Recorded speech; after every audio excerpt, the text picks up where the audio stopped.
ये बात उन दिनों की है जब बुद्धा मरवन में अपना समय व्यतीत कर रहे थे। इस समय तक बुद्ध की प्रसिद्धि दूर दूर तक फैल चुकी थी। बहुत दूर दूर से लोग अपनी चिंताओं और परेशानियों का समाधान हेतु बुद्ध के पास आते थे। ऐसे ही एक दिन जब बुद्धा मरवन में अपने शिष्यों को प्रवचन दे रहे थे, तभी एक अधेड़ उम्र का व्यक्ति अपने नौजवान पुत्र को अपने साथ लिए बुद्ध की तरफ चला आ रहा था। जब यह प्रवचन स्थल के पास पहुंच गए तो बुद्ध ने एक नजर उन पर डाली और इशारे से बैठने के लिए कहा। जब प्रवचन समाप्त हो गए और सभी लोग वहां से चले गए तो बुद्ध ने उस व्यक्ति को अपने पास बुलाया और बैठने के लिए कहा। वहां चारों तरफ हरियाली छाई हुई थी, मौसम बहुत सुहाना था और तरह तरह के पक्षियों की आवाजें गूंज रही थी। ऐसा नजारा देखकर उस व्यक्ति को अंदर से असीम शांति महसूस हो रही थी। इसके बाद बुद्ध ने उस व्यक्ति से आने का कारण पूछा तो इस पर व्यक्ति ने कहा, तथागत में 2 दिन की लंबी यात्रा करके अपने पुत्र को आपसे मिलवाने लाया हूँ। ये मेरा इकलौता पुत्र है और ये हर समय थका थका रहता है। ऐसा लगता है जैसे इसके अंदर कोई जान ही ना हो। इसक भाव भी काफी चिड़चिड़ा सा हो गया है। अगर हम इससे कुछ भी कहते हैं तो यह हमारी छोटी छोटी बातों पर गुस्सा हो जाता है। इसके देखने की क्षमता भी उम्र से पहले ही कमजोर हो गई है और इसके बाल भी सफेद पड़ने लगे हैं। इतनी कम उम्र में इतनी बड़ी उम्र का लगना मुझे तो कुछ समझ नहीं आ रहा है। तथागत, मैं अपने पुत्र के स्वास्थ्य को लेकर बहुत चिंतित हूँ। जब मैं अपने पुत्र को वेद जी के पास लेकर गया तो उन्होंने कुछ औषधि दी और कहा अपने पुत्र को तनाव कम लेने के लिए कहो। वो अपने दिमाग में बहुत अधिक तनाव लेता है, इसलिए उसकी ऐसी हालत हो गई है। लेकिन मैंने उसको बहुत समझाने के बाद भी तनाव का मतलब समझ नहीं आया। मुझे नहीं पता कि तनाव होता यह किन कारणों से आता है और उसे कैसे अपने पुत्र के दिमाग से निकालो। लेकिन मुझे सबसे पहले तो ये समझना है कि तनाव होता क्या है। इसीलिए तथागत मैं आपके पास आया हूँ। कृपया आप मेरी समस्या का समाधान कीजिए। यह सुन बुद्ध उसके पुत्र को बड़े ध्यान से देखते हैं, उसके चेहरे को देखते हैं, उसकी आँखों को देखते हैं और फिर उसके हाथों की नब्ज को भी देखते हैं।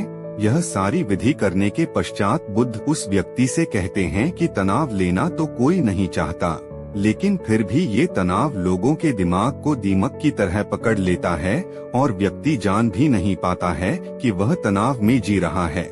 लेकिन अगर व्यक्ति तनाव के कारणों को अच्छे से समझ लेता है, सबसे पहले तो तुम ये समझो कि तनाव होता क्या बना लेता है, जिससे वह जान सके कि व्यक्ति कोई तनाव कर रहा होता है, तो वह इस समस्या का समाधान भी भटक सकता है। कल्पनाओं में होता है तो उसके शरीर और मन के बीच एक दूरी पैदा हो जाती है।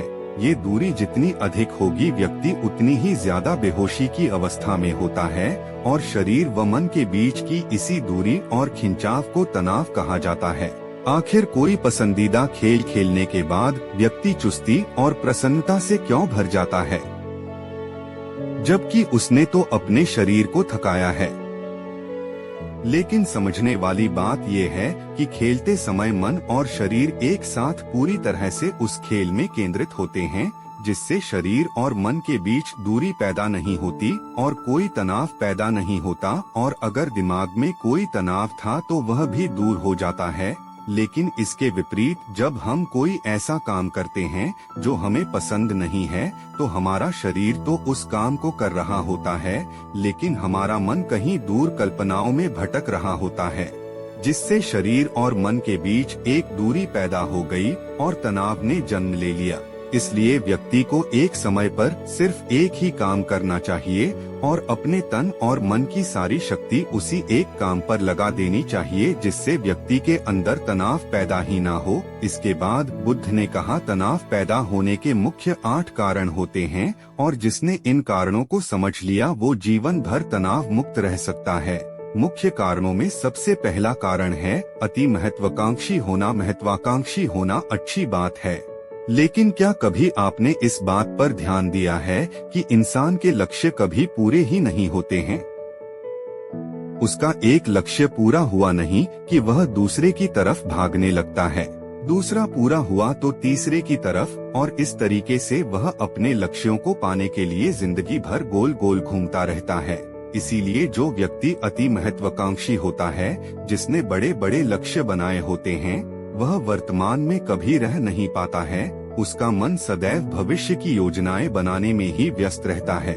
उसका शरीर तो वर्तमान में रहता है, लेकिन मन भविष्य में ही रहता है, जिससे मन और शरीर के बीच दूरी पैदा हो जाती है और वह तनाव भरी जिंदगी जीने लगता है। बुद्ध के मुंह से यह बात सुन उस लड़के ने कहा है, बुद्ध तो फिर इसका मतलब है कि हमें लक्ष्य नहीं बनाना चाहिए, क्योंकि लक्ष्य बनाना भी तो महत्वाकांक्षा ही है।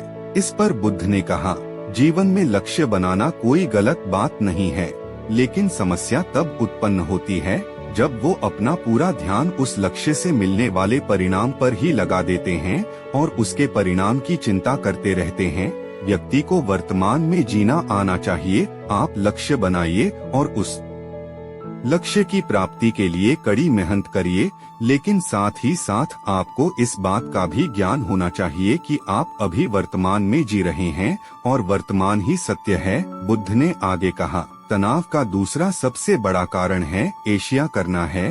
जब व्यक्ति ईर्ष्या और जलन से भर जाता है तो उसका मन अंदर से सड़ने लगता है। ईर्ष्या एक आंतरिक घाव है। आंतरिक घाव यानी मन का घाव व्यक्ति के शरीर का घाव तो भर सकता है, लेकिन मन का घाव कभी नहीं भर सकता। इसीलिए व्यक्ति को दूसरे की खुशी और तरक्की से कभी ईर्ष्या नहीं करनी चाहिए, क्योंकि ईर्ष्या तनाव का कारण है। इसके बाद बुद्ध ने तनाव का तीसरा कारण बताते हुए कहा कि आरुषि पूर्ण काम न करना, इससे भी मन में तनाव पैदा होता है। जो काम करना हमें पसंद ही नहीं है, जिस काम में हमारी रुचि ही नहीं है, उस काम में हमारा मन लग ही नहीं पाएगा। हमारा शरीर तो वही बैठा रहेगा, लेकिन हमारा मन कल्पनाओं की उड़ान भरेगा, जिससे शरीर और मन के बीच दूरी पैदा हो जाती है और व्यक्ति तनावग्रस्त हो जाता है। इसीलिए इंसान को हमेशा अपनी रुचि के अनुसार ही कार्य करना चाहिए। अगर व्यक्ति ने ये पता कर लिया कि उसे कौन सा काम करना पसंद है और वो उसी काम को अपने जीवन का लक्ष्य बना लेता है, तो फिर वो काम उसके लिए काम नहीं बल्कि एक खेल बन जाता है। फिर बुद्ध ने कहा, तनाव का चौथा कारण होता है किसी दूसरे से अच्छा रखना। बुद्ध ने उस व्यक्ति की ओर इशारा करते हुए कहा, एक पिता होने के नाते तुम्हारी अपने पुत्र से बहुत सी अपेक्षाएं होगी कि तुम्हारा पुत्र एक बहुत ही कामयाब इंसान बने, तुम्हारा नाम रोशन करे, जैसा तुम चाहते हो उस तरह का जीवन जिए, तुम्हारी हर बात माने। लेकिन क्या आज तक कभी किसी की सारी अपेक्षाएं पूरी हुई है? जब भी कोई व्यक्ति किसी दूसरे से कोई अपेक्षा रखने लगता है तो वो अनजाने में अपने लिए तनाव पैदा करने लगता है। जरा सोचो कि अगर तुम्हारा बेटा तुम्हारे अनुसार काम नहीं कर रहा है और वो नहीं बन पा रहा है जो तुम उसे बनाना चाहते हो, तो निश्चित रूप से तुम्हारे दिमाग को तनाव तुम्हें पकड़ लेगा।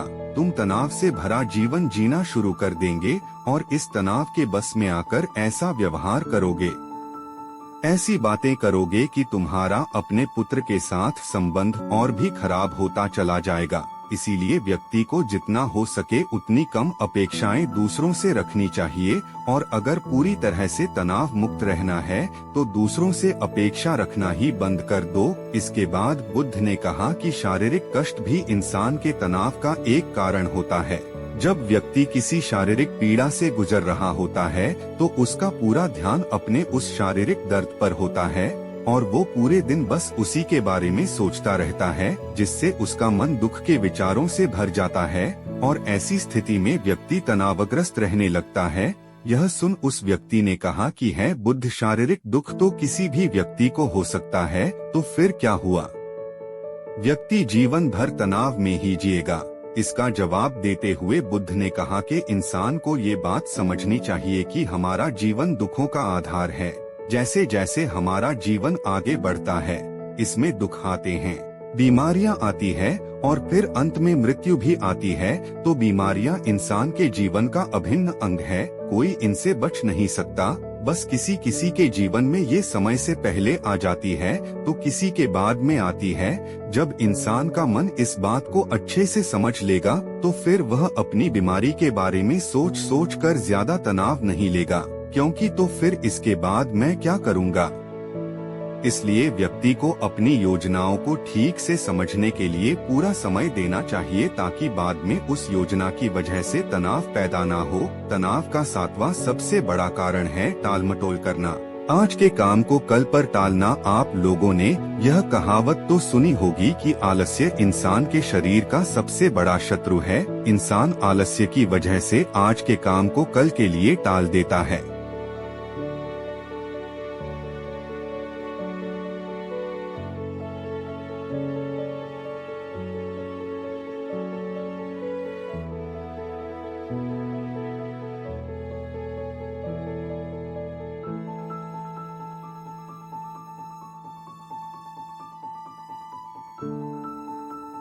और फिर काम को टालना उसकी आदत बन जाती है।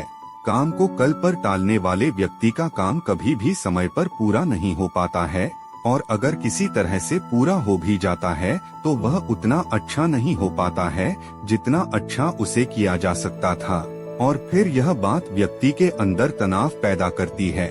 लेकिन काम को टालना या काम को एकदम अंत समय पर करना एक आदत है, इसीलिए व्यक्ति ना चाहते हुए भी बार बार अपनी इस आदत का शिकार बन जाता है और काम को टालता रहता है। और फिर जब काम की समय सीमा पास आ जाती है तो वह तनाव से भरकर काम को पूरा करने का प्रयास करता है। इसीलिए तनाव मुक्त रहने के लिए व्यक्ति को काम को टालने की आदत छोड़नी पड़ेगी, और ये तभी संभव है जब व्यक्ति काम को समय से पहले खत्म करने का निश्चय करे।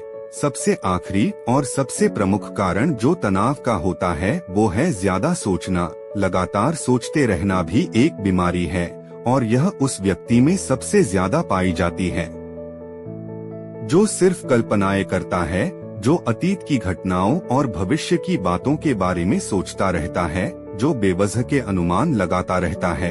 इसीलिए व्यक्ति को ज्यादा सोचने की आदत पर लगाम लगाना चाहिए। इसके लिए जितना हो सके खुद को काम में व्यस्त रखना चाहिए, और हर दिन ध्यान का अभ्यास करने को अपने जीवन का हिस्सा बना लेना चाहिए।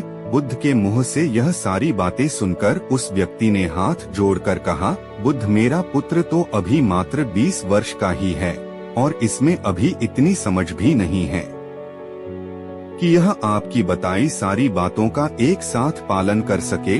आप कृपया करके तनाव मुक्त रहने का कोई आसान सा तरीका बता दें, जिससे मेरा बेटा उसका अनुसरण भी कर सके और तनाव मुक्त भी रह सके। उस व्यक्ति की यह प्रार्थना सुन बुद्ध ने कुछ सोचते हुए जवाब दिया, अगर तुम इतनी सारी बातों का पालन नहीं कर सकते हैं तो इसके लिए एक बहुत ही आसान विधि है। तुम एक बार में एक काम को करने पर ध्यान लगाओ। जो भी काम कर रहे हो उस समय पर सिर्फ उसी काम को करो, सिर्फ उस पर ही अपना पूरा ध्यान लगाओ। और अगर तुम्हारा मन इधर उधर भटक जाता है तो जैसे ही तुम्हें याद आए उसे वापस फिर उसी काम में लगा दो। यह सबसे आसान और अच्छा तरीका है तनाव मुक्त रहने का। जब तुम भोजन करो तो उस समय सिर्फ भोजन ही करो, उसके पूरे स्वाद का आनंद लो, उसका अनुभव करो।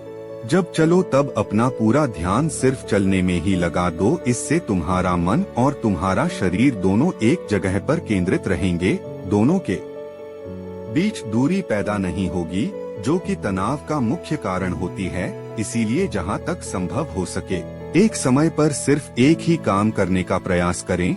दोस्तों, आशा करता हूँ इससे आपको बहुत कुछ समझने को मिला होगा। ऐसे ही वीडियो के लिए लाइक और सब्सक्राइब कर ले।